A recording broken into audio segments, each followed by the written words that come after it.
As the Farmers Insurance Open is, so take a look at those pictures and then consider this. This is what a lot of the country is going through right now. That's economic impact. Everybody wants to live in San Diego for that.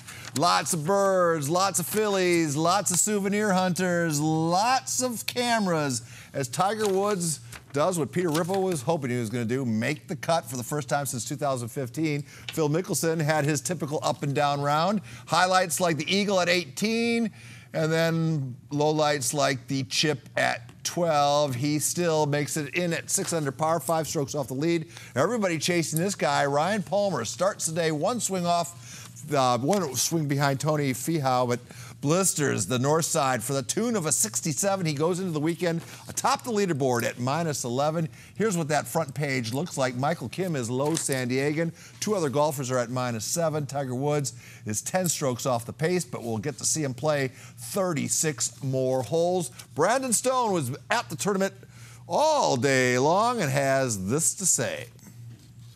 The pathways between 8 and 18 will be clogged like the 405 on high noon on Saturday. That's thanks to up and down Phil's 4-under roller coaster and a last-second birdie to keep Eldrick at Torrey for another day. Well, I saw the cut was at 1 under when I was making the turn. We didn't have any boards after that, so I don't know what it was. Over 80-some-odd guys within 7 shots to the lead at the time, which is crazy. Everyone's so stacked up. You know, anybody can win the tournament if you make the cut. You know, hopefully tomorrow I can go out there and, you know, post a low number. It was a really easy, fun front 9, and it was a lot of work on the back. And it's kind of how I just play. It's just kind of the way I play. Hit a lot of good shots, hit a lot of bad shots, and sometimes I just have a hard time keeping that focus throughout the shot. I hit some crazy ones, so it's just the way I play. So the Farmers retains the most popular players in the field, but if you're looking for the most dangerous player in the field, look for the guy who's number 2 in the world, and if he wins, becomes number 1 in the world, Jon Rahm. And I'm just a really adaptable person. I don't think the golf course needs to suit your game. You need to adapt to the golf course, and that's where the mental part of it, you know, comes into place. Brand new year, we're with new goals and new objectives in mind, and I'm just trying to keep going and try to keep playing good golf. What happened, it will happen, but so far I'm trying to focus on one round at a time. From Torrey Pines, this is Brandon Stone for the All Sports Report. Thank you, Brandon. Don King in studio on Friday, the Verona Creek Director of Golf, making this observation about Tiger Woods' round of 71. That north course, it's just as hard as the south course now. Did you ever think you were going to say that? I never thought I'd say that, and it's good to see. It's pretty equal now. The putting, but it was all about watching Tiger try and make the cut. That's what the whole tournament was about today. The consensus was, certainly in the Golf Channel was, the consensus was making the cut was the reasonable goal, mission accomplished.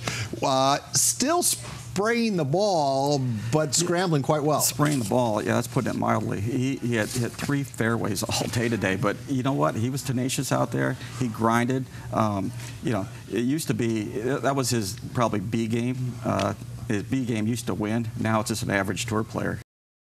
Locals make it to the weekend as former Torrey Pines star Michael Kim. Kim finishing off the round 2 with a 4-under round of 68, hoping that momentum will lead him to a breakthrough victory on Sunday.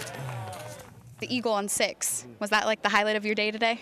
Yeah, definitely. I hit a good drive down the left there and had a really good number for kind of a cut 3-wood and kind of a swing that we've been working on with my coach, and you know, I was glad I was able to pull it off and cap it off with a birdie or an eagle. Yesterday you had talked a little bit about, you know, what it would mean if you were to win. Here you are after 36 holes.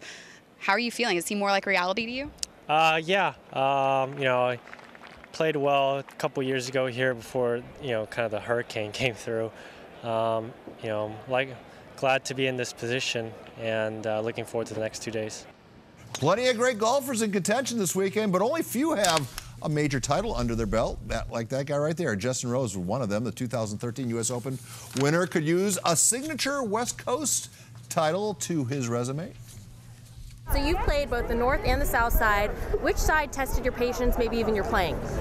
Man, you know, they both test you in different ways. I think the North is a golf course where you feel like you should be able to score better than the South, but the greens are so much firmer on the North that it kind of made it still very tricky. South course is just a pure test. You know, our group was fun. There's a noisy, there are a lot of people out there, you know, but there was a ton of birdies and a ton of mistakes. So we were just trying to hang on and just post something decent on the South course. And going into the weekend, do you have a plan on how you're going to take it on? Have you talked to maybe Phil about how to win this dang thing? Yeah, I think Phil's not sharing. I think we're both in good position, 5-6 under. You know, you wouldn't want to be much further behind than that. You know, I feel like I haven't had my round yet. I think when you win a tournament, you always have one round out of the 4 where you play amazing golf and shoot a low score. So that hasn't happened yet. Hopefully it'll happen on the weekend. If you're thinking about bringing your family this weekend, you'll want to get your kids an autograph without being trampled by the crowd. Here's how to do that. Can you talk a little bit about the autograph experience? What's it like walking down there, signing things for people? Yeah, there's a few more people here today, obviously, because Tiger just finished. But usually just go down there, sign something for the kids. All the kids like it. It's nice to have them right there. It's always easier because then you don't, they don't get overlooked or passed by. What is the best autograph you got today? Tiger Woods. Tiger Woods. What does it mean to you when the golfers stop and give you their autograph? It feels really good because it's really exciting. And for active and veteran military personnel, there's something else great at Torrey Pines for you to check out. Go to the 13th hole in the South Course, and you'll find the Patriots Outpost. Can you tell me about what this post is all about? Oh, you bet. Well, we're just very grateful and honored to be able to take care of our freedom fighters, our veterans, our retired military. It's a venue that we very thoughtfully designed so that we could have those that are in the military and retired, plus their families. We feed them, we give them refreshments, and we give them a great venue to watch the tournament. To be able to get back out here in the public and, you know, feel somewhat normal for a few hours in an environment with other veterans, I mean, it's perfect for us. What is it like to spend this time with your boys? I mean, what kind of memory are you creating here? Having a blast, so seeing a smile on their faces, and they can actually see people that they see on TV all the time, and they've got a few balls and gloves and that kind of thing, so just watching them react is just more than I can even dream of. The MLB Network on the campus of San Diego State Friday promoting their new documentary titled Mr. Padre. You could call Tony Gwynn an anti-superstar. He didn't look like one on the field, and he didn't act like one anywhere he went. He never thought that it was a lock for him to get into the Hall of Fame. They call me future Hall of Famer, certain Hall of Famer, you know, first time Hall. I never take it for granted. Well, the son of Mr. Padre, Anthony Gwynn Jr., was in attendance at the showing. It's one of those things where it's hard, it's kind of surreal. It's hard to believe that all these people in here love my dad almost as much as I love my dad. It was awesome. It was more than I could have imagined. It was emotional. You got all kinds of emotions. You laughed, you cried, then you laughed again. But it was good. I think it was perfect. Let's start our prep coverage at the Olive Garden. Torrey Pines taking on rival LCC. Third quarter, Maverick Charlie Schmitz with the authoritative block inside the paint, but the Falcons counter with Finn Sullivan. 32 for Finn. This collegiate 3-ball, all part of a 69-50 win. Torrey Pines keeps right on rolling. At Helix High School, the Super Scotty Sports Special Ed students take the court between games. The best reaction goes to Ethan, who knows how to celebrate a made hoop. Way to go, Ethan.